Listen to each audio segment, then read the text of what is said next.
welcome back to Wild Speculations. I'm Daniel. I'm Scott. This week we talk about Critical Role Campaign 3, Episode 2. It's going to take me a while not to trip over that, I think. Trial by Firelight. Yep. And before we get into this episode, Okay. I wanted to touch on a couple of YouTube comments that we got. Okay. One from, I think it's Chloe Petchlaner. Okay. They pointed out that she could be using an invocation to cast Bane. She could. My theory is that she's chose it because it's part of the undead spell list. Yeah. So if she, yeah.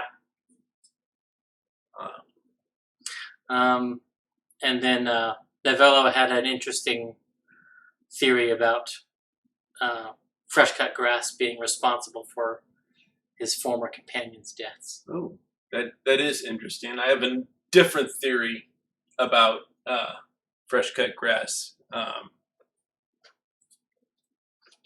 Yeah, we'll get into later. Right. It's different things that he mentions. Yeah. And I put together with episode 1 things that he mentioned. And I'm like, oh. And it dovetails with one of my ideas from last week, so. And see, I Sam is always sus. That's just the nature of being Mr. Regal. He's always planning something. I don't think that is the particular darkness that they were worried about or that they sensed. I don't either. I think, yeah, I don't, yeah. Anyway, this one begins roll initiative. Yep. And we get the first The hands-on interview. real combat, I think, because I wouldn't necessarily classify that. Yeah. No, that was the animated furniture was a plot point to bring them together. Yeah. It was not a. And I guess technically this wasn't a real combat in the sense that their lives weren't on the line, but it was. Bertram's dangerous. was for a minute.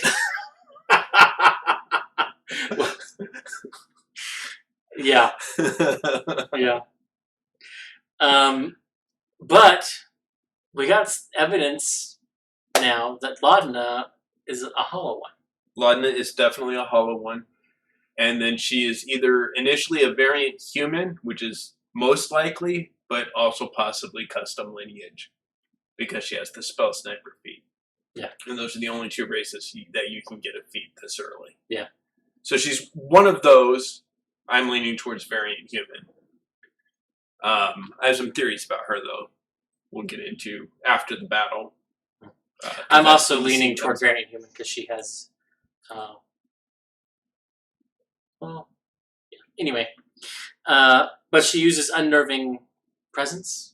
Is that unnerving presence? Yep. Yeah. Which is something that is part of being a hollow one, and she will register as undead if Sam ever tries to, if he can.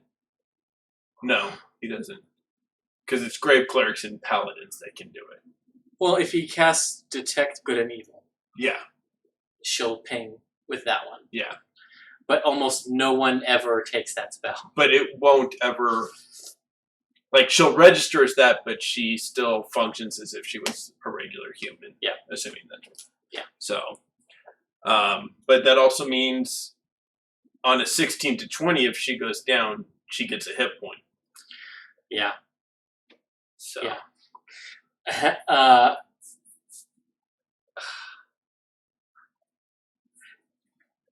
Yeah, I'm wondering how that will come into play. If it ever will come into play. I was going to say the same way Ashley's resurrection without components came into play.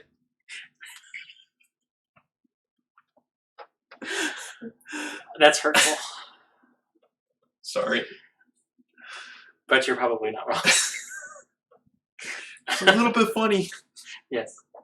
Hilarious, but a little hurtful.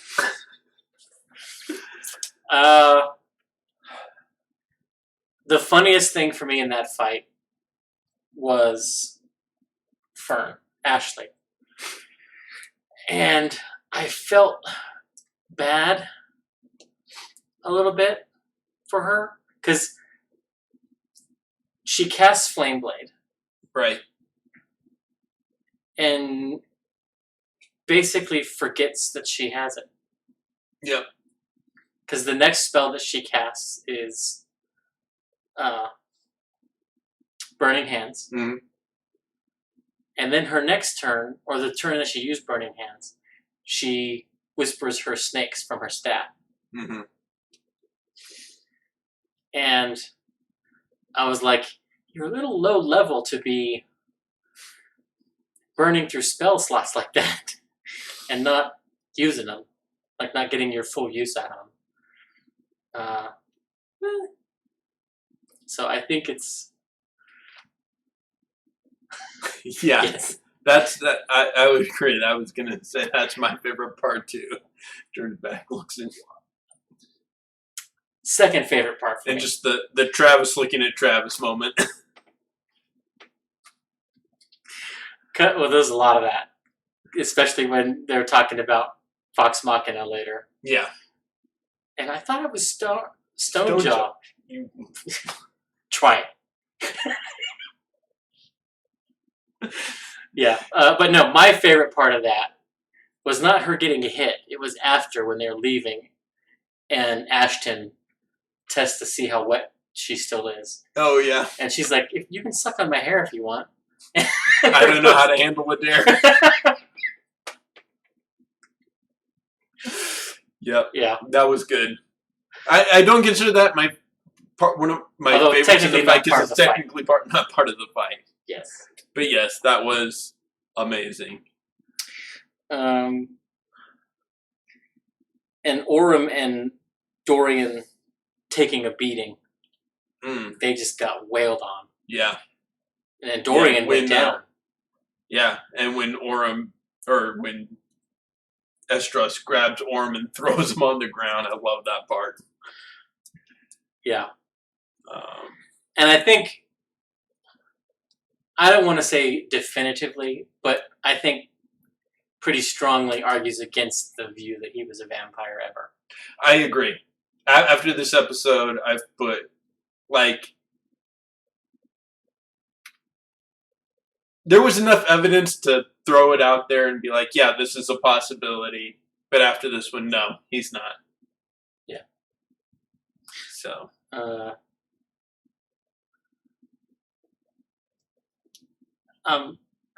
Yeah. So I was happy that my doubt was justified. Yes. And Dorian really, yeah. when he rolls over after Fresh Cut Grass heals him, rolls over to Dorian and heals him.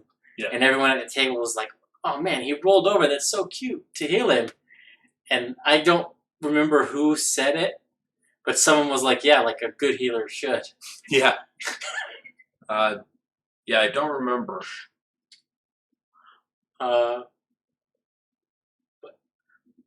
Was it Matt? Nice. And him dressed as Laura, that's even extra funny. Yeah, that. Yes. Yeah.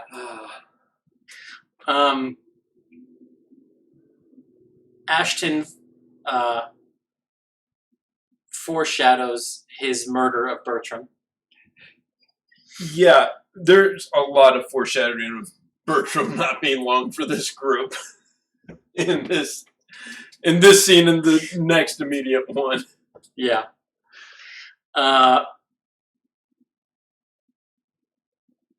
We see. We learn about the Ivory Syndicate. Yes. And. Which I just want the Ivory Syndicate to be a setup for Travis's character. I want Travis to be one of these Pachyderms and have like his tusks cut, like they were removed.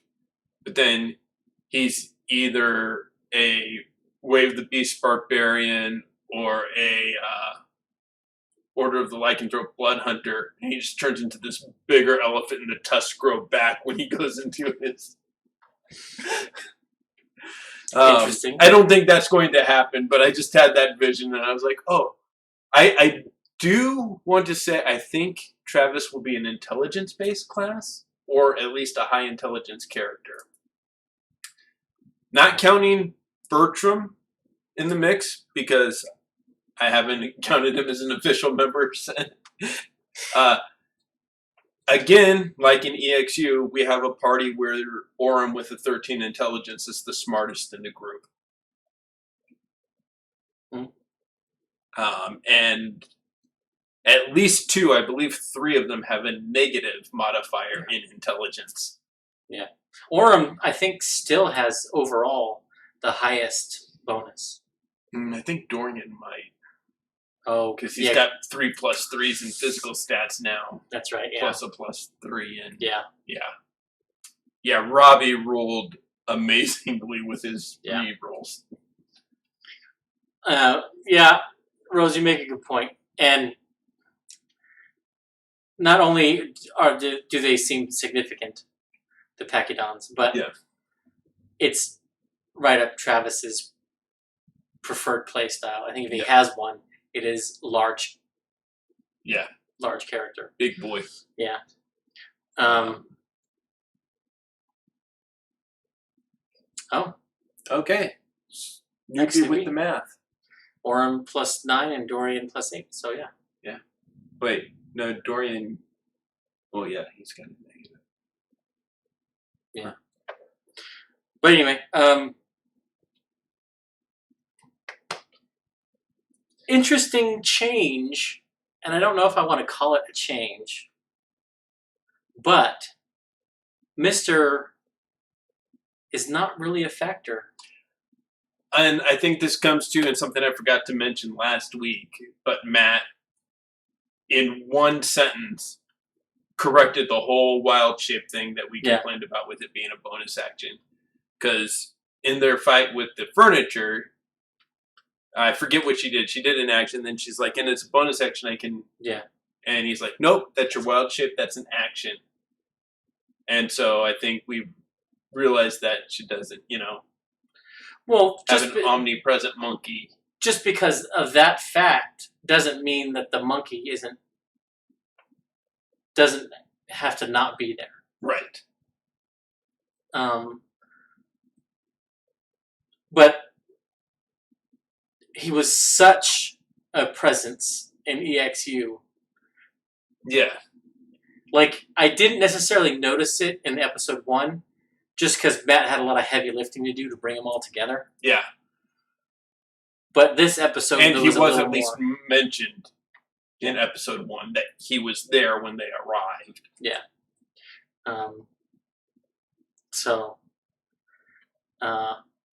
It surprised me a little bit this episode that Mr. wasn't around as much. Yeah.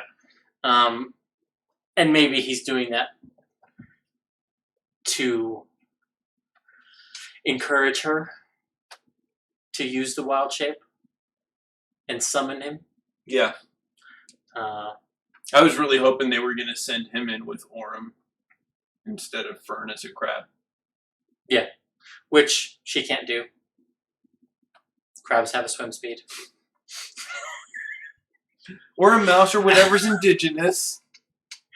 But that was like my first thing when she's like, I can turn into a crab. I was like, no, you can't. That's 4th level, right? 5th, I think. Okay. I thought it was 4 and 8 that they went up. You might be right. I thought it was 5th and 8th, but yeah. It's a level or 2 away. Yeah. But we go to we discuss terms and say, we'll think about it. Yeah, well, and significantly, the first whisper of this campaign. Yes. The first whisper in 2 years. Yes. Almost 2 years. Goes to Art Dad. Yeah. And with it, Orem is convinced. Yep. And Esteros, is that his name? Yes. Um, Westeros. Reveals that Bertram has a history of being unreliable and got his previous companions, one of them killed and the others disappeared. Yeah. And I mean, he does, and I think Travis even mentioned back in Search for Grog days that a big part of the personality was Gilderoy Lockhart from the Harry Potter novels. Yeah. So. Yeah. And for me, one of the most interesting things to come out of that first discussion with Lord Esteros was Dorian looking for assassins. Yeah. So I'm wondering if his stage name is a cover name and he has a assassin after him. I think so. I think that's a lot of why he was, in EXU, he was like, oh, we don't need to talk, and brushing it off and really trying to avoid the topic. Mm-hmm. And also, because it's either that or his family was potentially assassinated, or assassin was sent after them and he's looking for revenge, or he wants to hire somebody, which would be a nice twist. Yeah, streak of darkness that was hinted at in his changing alignment.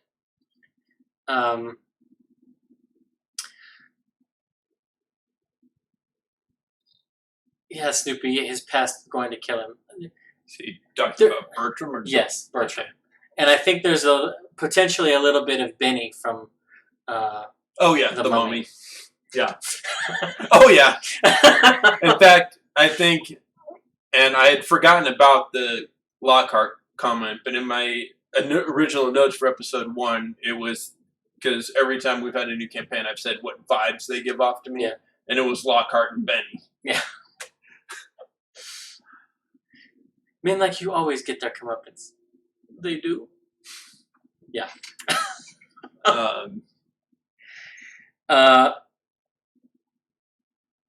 The follow-up conversation of their debate, leading up to it, do you think Imogen is agoraphobic?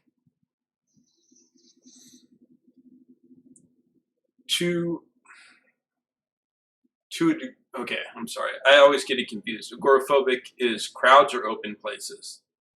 I think it's crowds. Okay, then if it's crowds, yes. And I think it's because of her telepathic ability. Okay, same.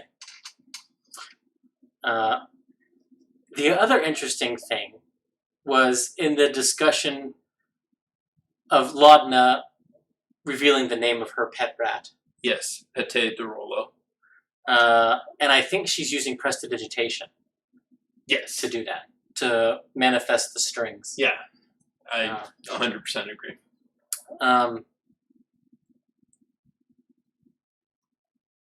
And she mentions the de Rollo.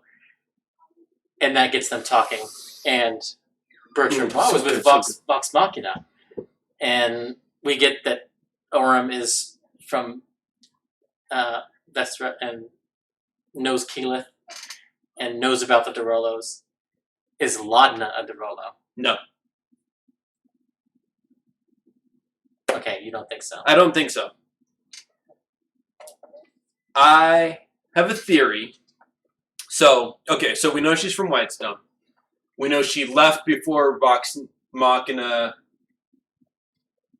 rescued Whitestone, for lack of a better term, overthrew the Briarwoods.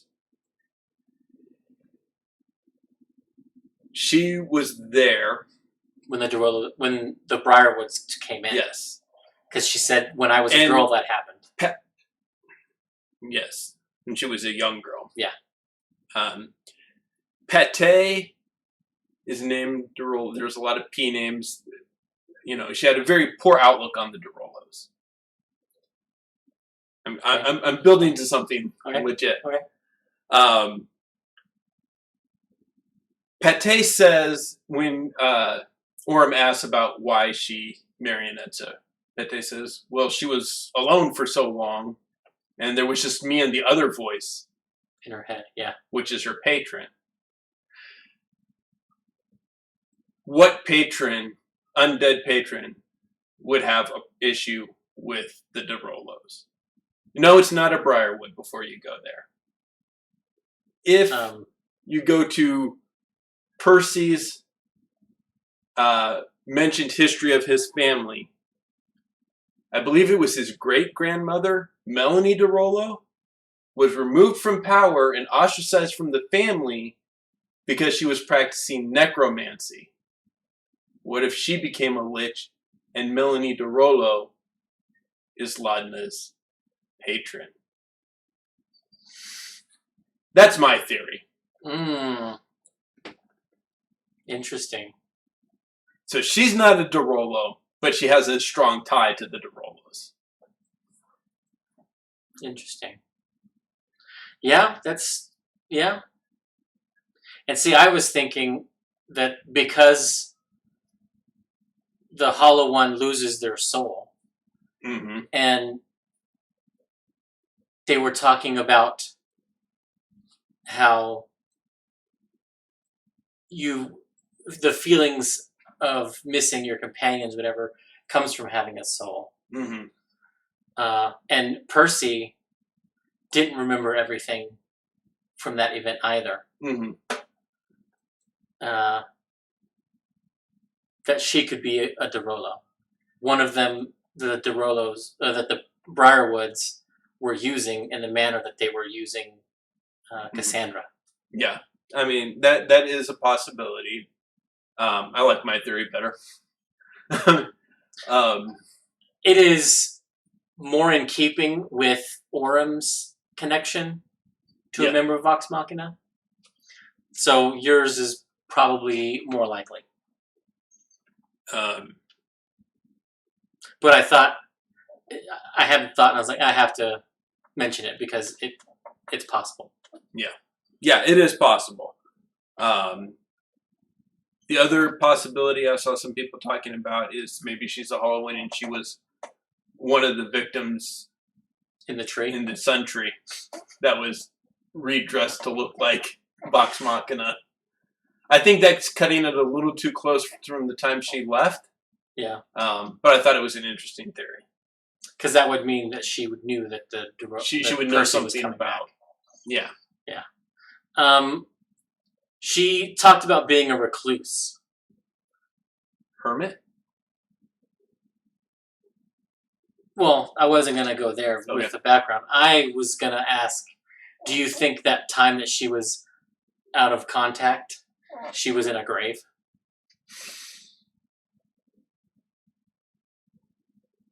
That could be possible. Yeah. Because that's how I read that. Is it wasn't that she was away from civilization. She was in a grave. And something rather brought her out. Yeah. Which is why I sort of think that she was a Derolo and was in, like, the family crypt. Or she's one of the...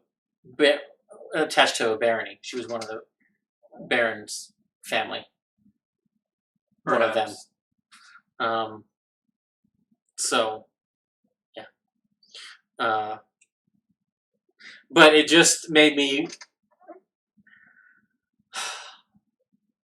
I had to pump the brakes on my brain because I started spinning out ways of how Vox Machina's story is now going to continue here. Yeah. And not all, but several of them having direct connections to Vox Machina is interesting. And so the reason I had to pump the brakes on this idea is because immediately my brain went, if Travis is going to kill off Bertram at some point and bring in another character, one who we supposed might be the anger, Yes. figure. What if he is Grog's son?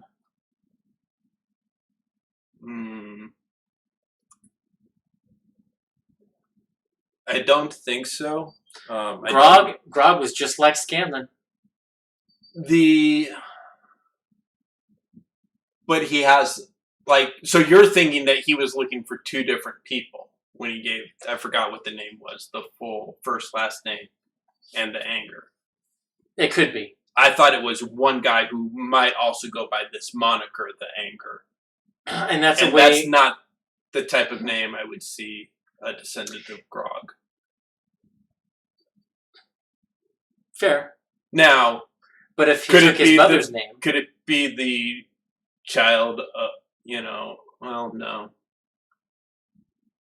I don't know. Yeah, I mean, Scanlan and Grog did visit quite a few brothels. Yeah. So, I don't know. It's like I said, and that's why I had to pump the brakes on that train of thought, because I was just like, yeah, that's a little bit of a stretch for me. I think for Laudna though, I think she was just a townsperson. Mm-hmm. There were a lot of vampires set up in the city before the actual coup, which could have easily been killed by someone. There was a lot of killing during the coup. And in the beginning. Yeah. And I think that's how she died. Which, if she's one of the regular townsfolk or poor people in town, that's reason enough. Which I don't think is the case. Upset with the ruling family. I think she was her tone was so bitter and caustic when she talked about how that's what happens when you have power. People come and kill you for it. Mm-hmm. So I don't think she was just a commoner. Okay. And that's also what triggered my she could be Dorolo. Yeah. But she could also be one of the baronies. Yeah. I mean, because they were also killed. So, speaking of killing Bertram, and speaking of foreshadowing his death, mm-hmm. Fern and Dorian threaten his life. Yeah. And Dorian... Well, Fern sort of cutely implies it would be good for you. And Dorian's like, no, really. It would be good for you. Physically. Yeah. He emphasizes that it's an actual threat and not like, hey, can you just let us know? Yeah. And Dorian looks out for Imogen. Yeah. Hey, when we go back, let's get it in writing that you get what you want. Little bit of Hollywood negotiating experience happening, which makes sense from the Bard. Yeah. But yeah, in that moment, I was like, oh, that's very Hollywood of you. Very cash money. Another interesting thing as we're going into character possibilities. Imogen, in episode 1, said her name is Imogen Tumult. Well, in doing some back-watching and trying to find connections and wild speculations, when Beau commits mail fraud, one of the letters was to a winery storehouse with the name Tumult as well.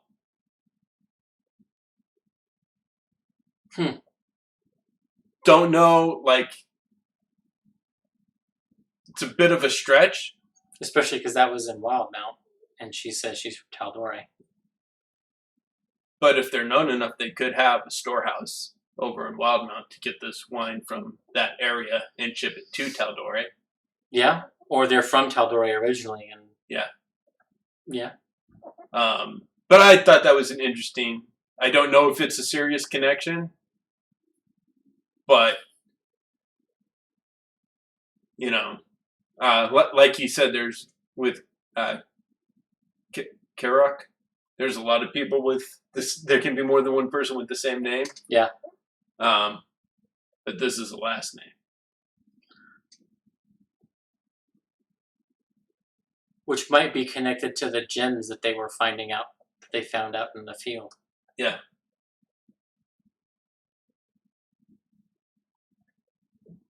Yeah, maybe. So. Interesting.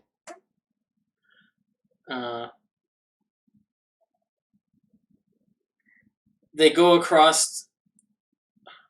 Was it the Fate? Was the Fate Walk? Fate Walk.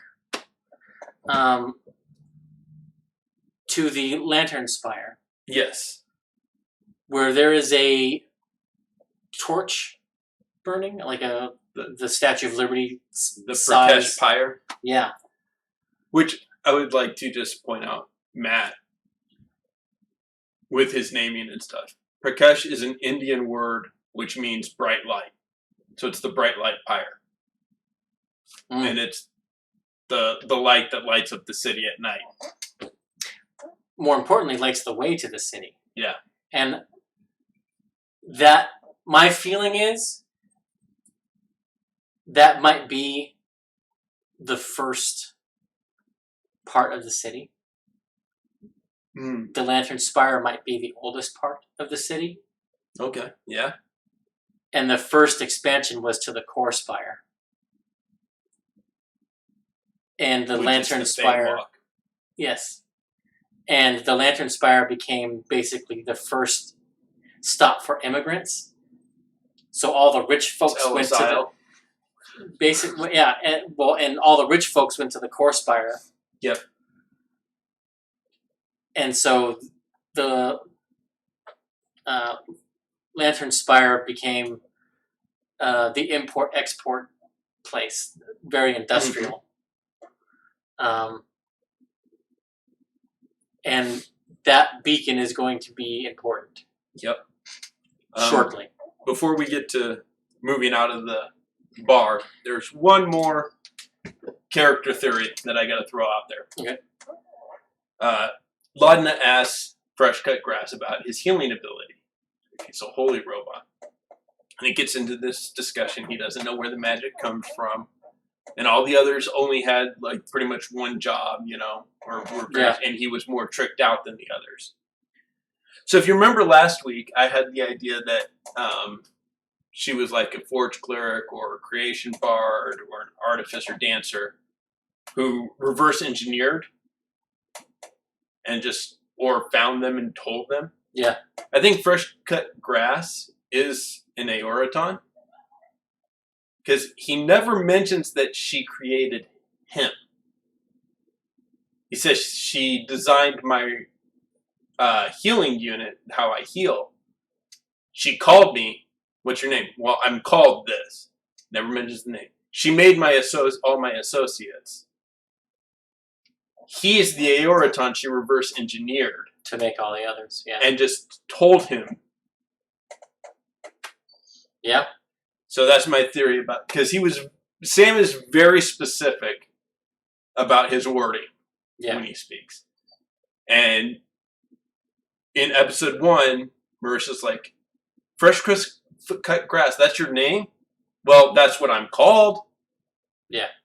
And I mentioned to Novello on YouTube in my response to them that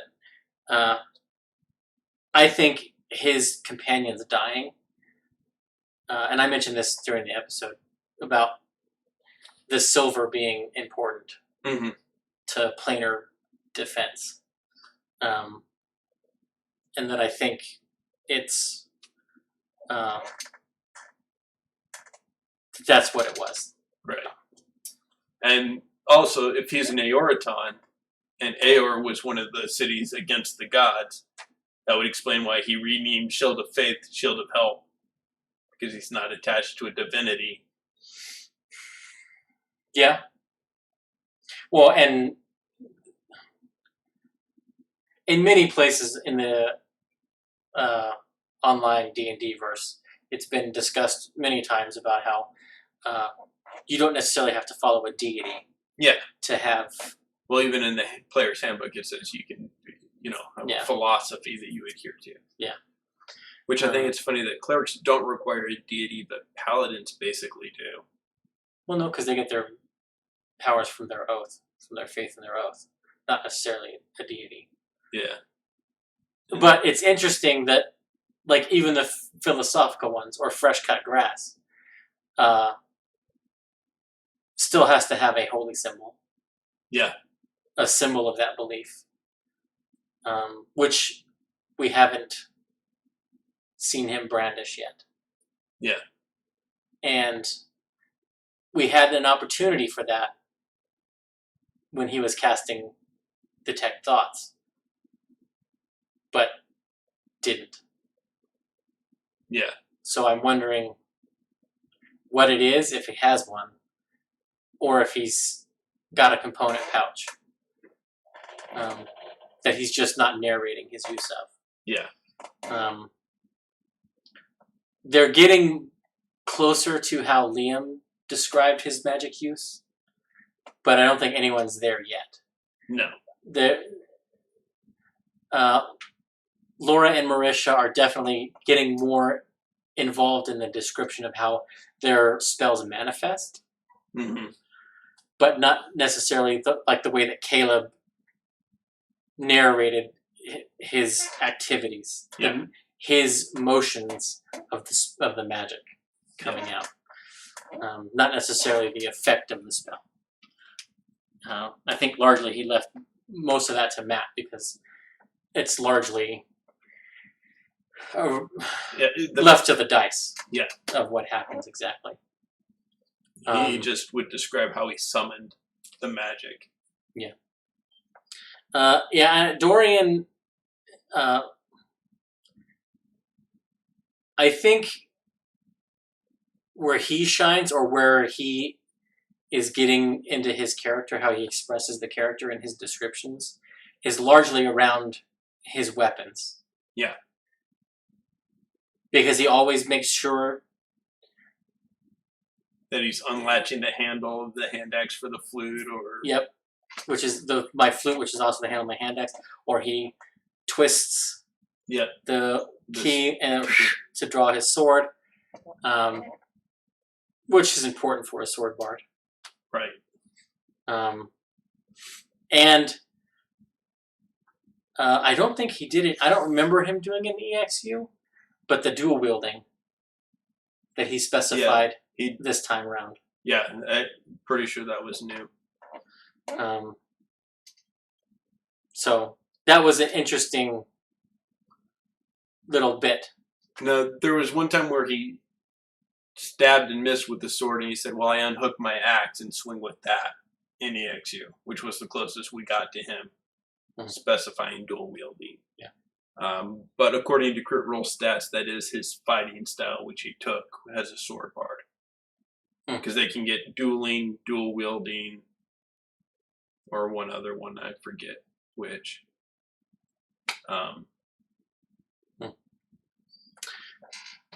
Yeah, Robbie definitely, and again, that's the knowing where all of your stuff is your costume. Yeah, it's your cosplay.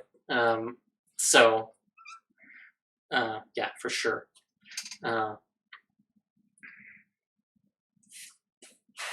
But we have the investigate the warehouse mission is given. Yes. They accept it and are paid insanely well. Yes. For third level characters, 50 gold in advance. 150 if they just figure out what is going on. And another 350 if they make sure, up to you how you do it, that it stops happening. Either bring them to justice or kill them. Yeah. So potentially 550 gold. Yeah. Each. Yeah. Not together, each. Yeah. Times 8. Yeah. Potentially over $4,000.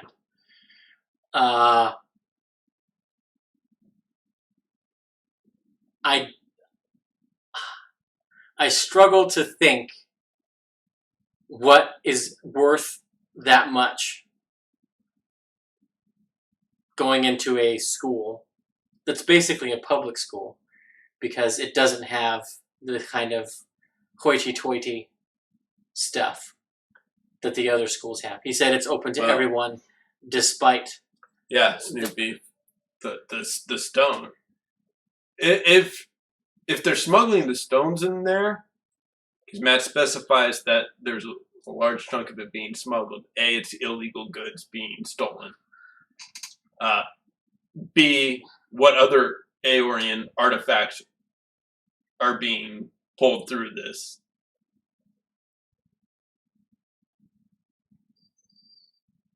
So yeah. That's what's... I hadn't thought about that. See, I was thinking that the smuggling ring might be planting the broomstone and then taking it out at the warehouse, plus other things that are going missing. Yeah.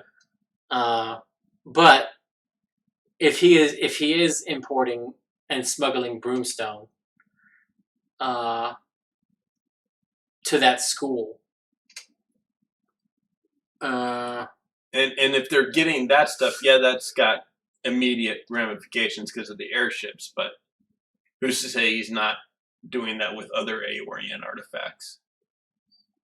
Yeah, and that would be worth considerably more. Yeah. Yeah. Yeah, between the prices and the comment about smuggling the broomstone, I was like, yeah. Yeah. Although, in my brain, as they were doing that whole thing, like Yakety Sax was playing in the back of my head. Yeah, because that's fair.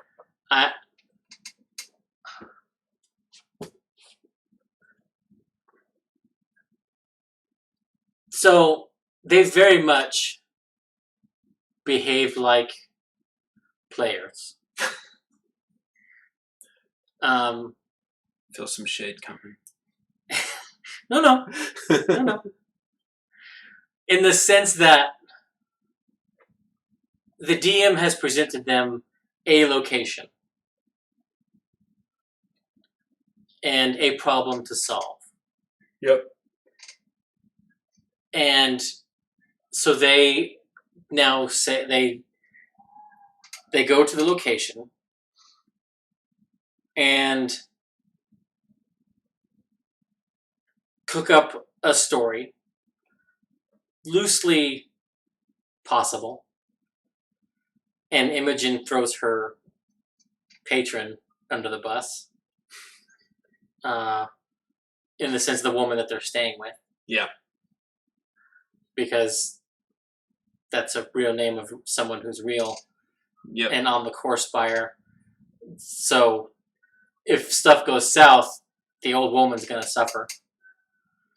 But Imogen also isn't a liar. Are you calling the old lady the Campaign 3 More Bounder?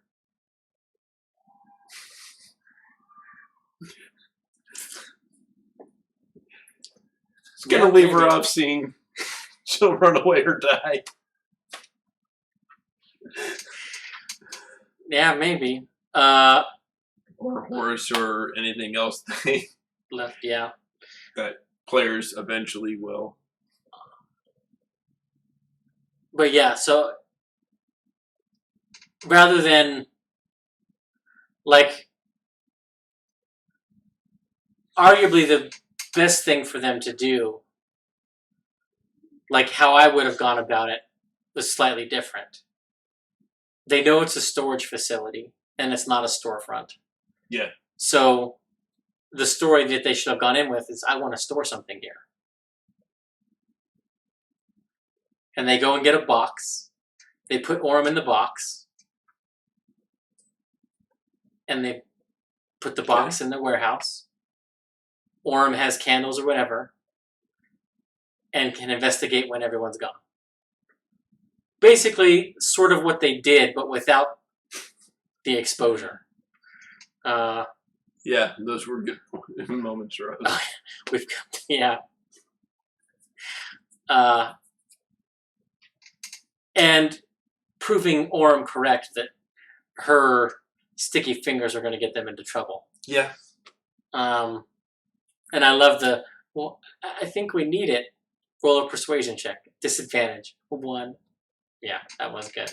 Well, I mean, in her defense, Dorian did say it was easy to do here.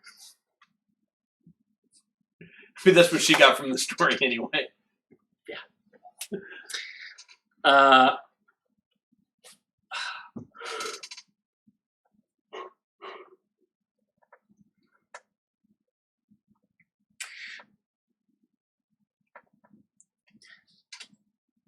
Was it me, or did it seem like Fern and Bertram were flirting with one another? Oh yeah, they were when they were asking about if they want kids and settling down and. Because I was like, this is interesting and odd. And as I thought that, I sort of did the mental math, and I was like, well, of everyone in the party, outwardly at least, he's the closest to Fern in age. Yeah.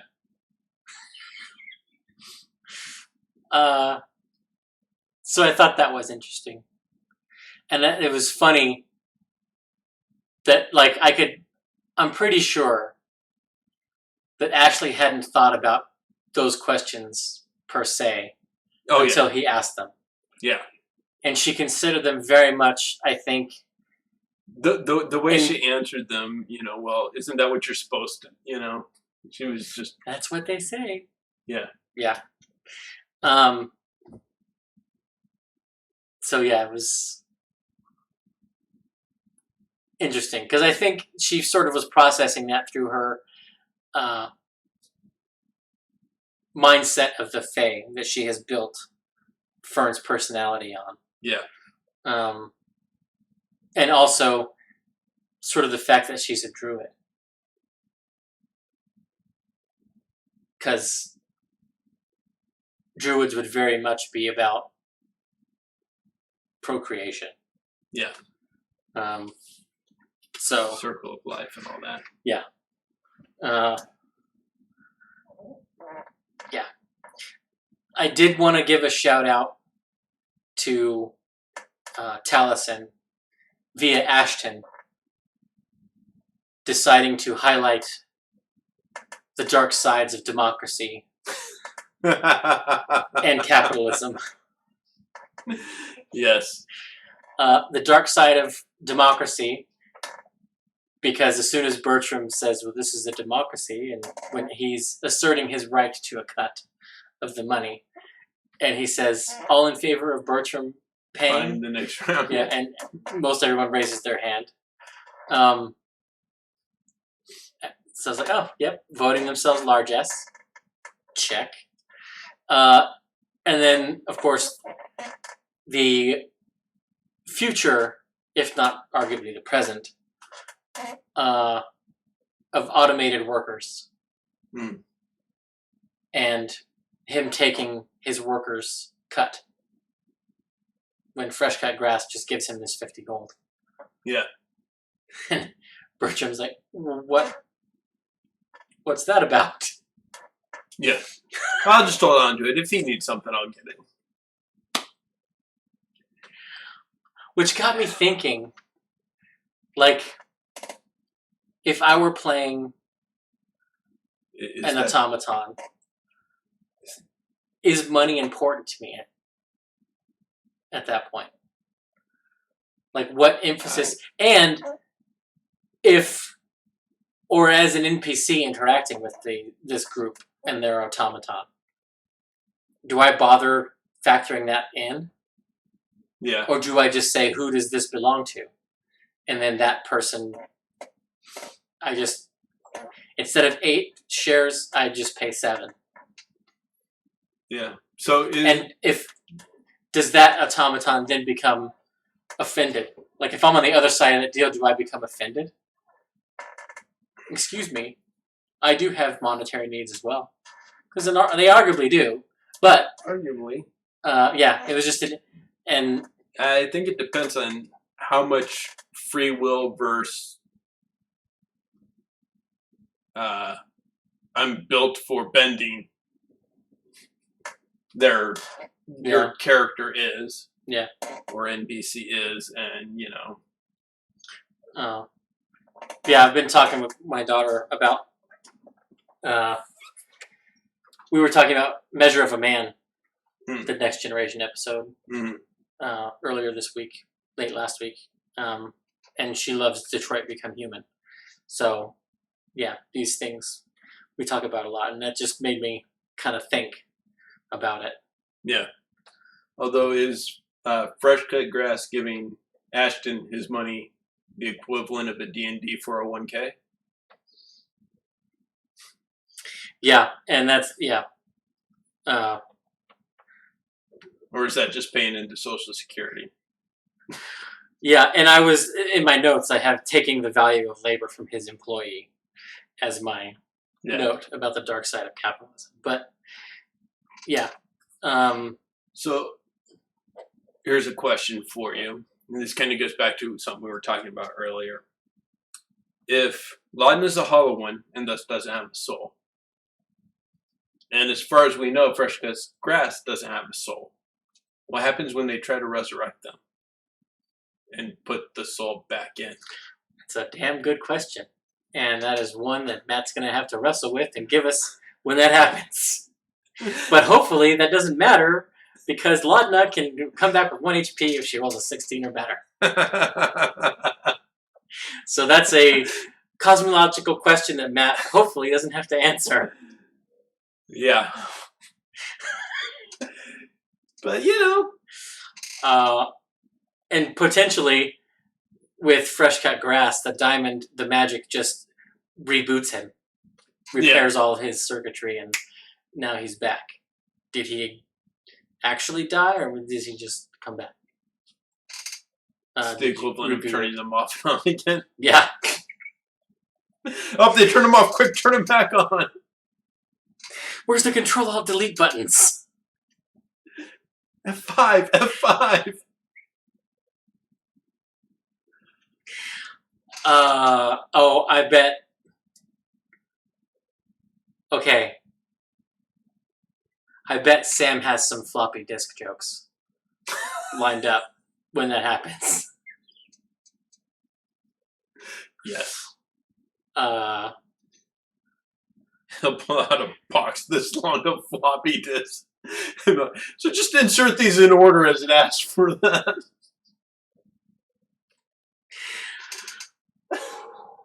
Or big 3x5s. Yeah. That's what I'm thinking. Proper floppy. Proper floppy disk. Not floppy, that's the save icon.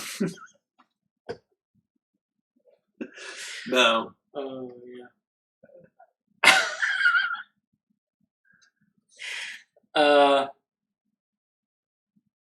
I loved Ashton's, have any of you crimed before? And Laudna's like, and Bertram's like, yeah. And he's like, what? And he's like, I've been around. Meanwhile, our EXU crew are just... And it's like... Define crime! It's like, seems they have conveniently forgotten their entanglement with a budding crime syndicate and brief toe-putting in the water of piracy. Yeah.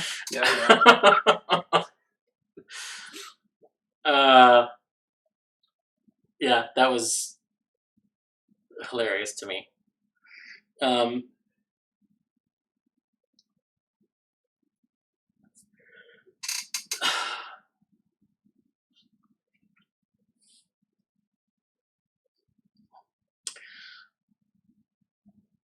He could. High intelligence rogue. Yeah. And that would potentially put him on the path of an arcane trickster. Yeah. Of course, if he does an artificer, he'll have thieves' tools anyway. Yeah. Yeah.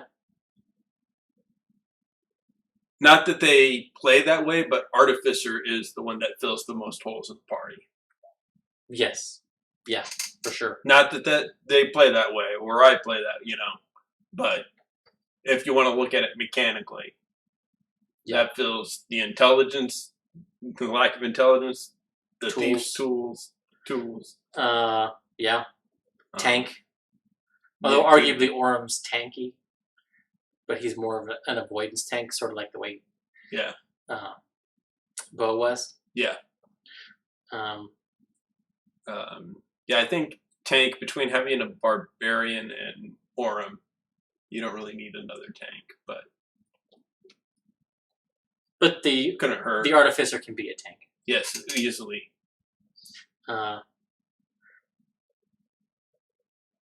So another thing that I want to mention here, since we talked about Bertram and Fern flirting.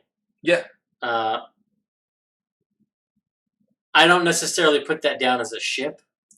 I don't per se. If I'm going to ship Bertram, like I said last week, I want it to happen with Orum. Strictly based off of that awkward conversation that they had when he went to the room. I want that to grow and develop. If Bertram gets a ship, it's Orum and Bertram. Hands down, I will not. That's a hill I will die on. If Bertram gets a ship, it's with Orum. And see, I thought it would be a lovely,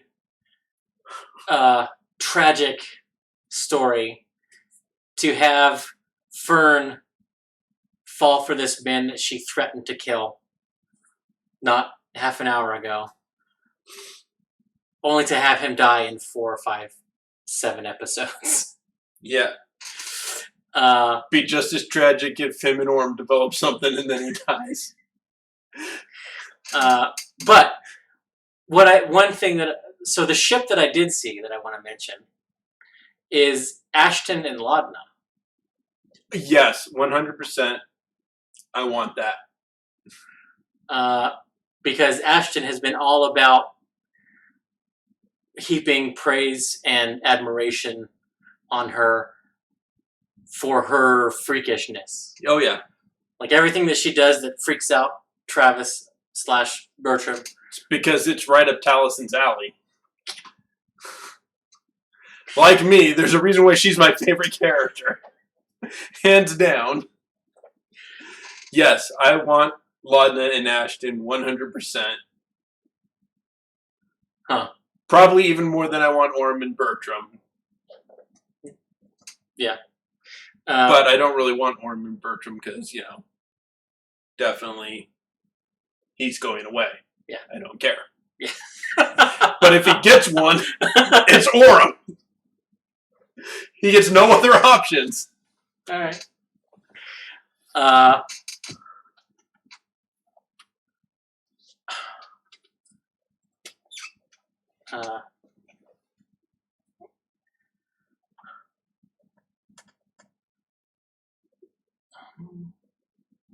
Yeah, I'm not, but yeah.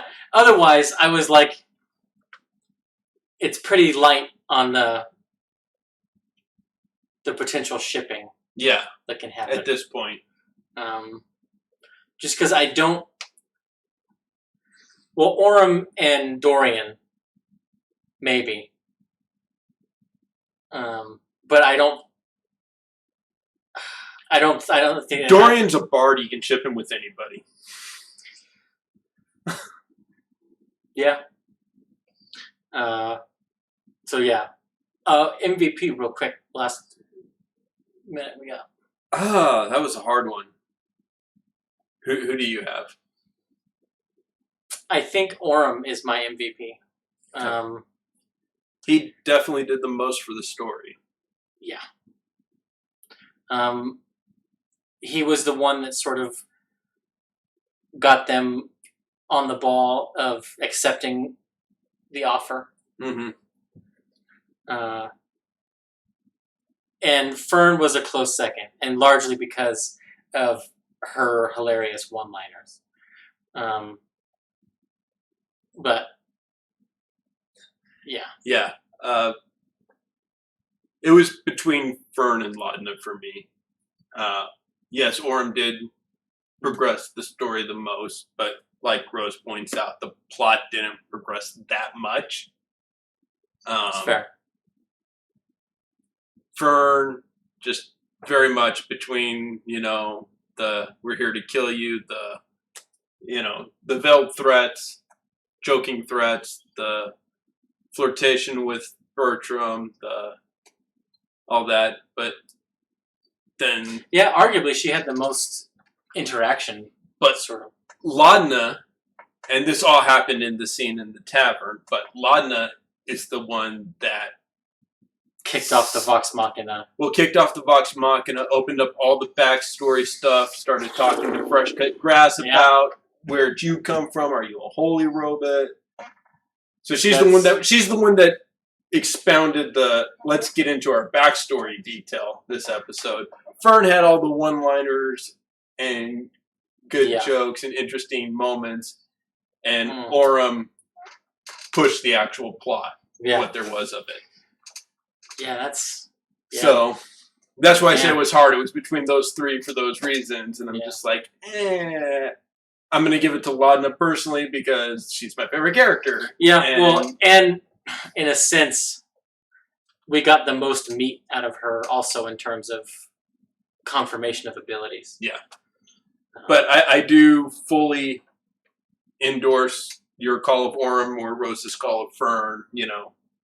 And those were both probably tied at second, very close to Laudna for me. But yeah. But we will see you guys next week, where we will talk about episode 3.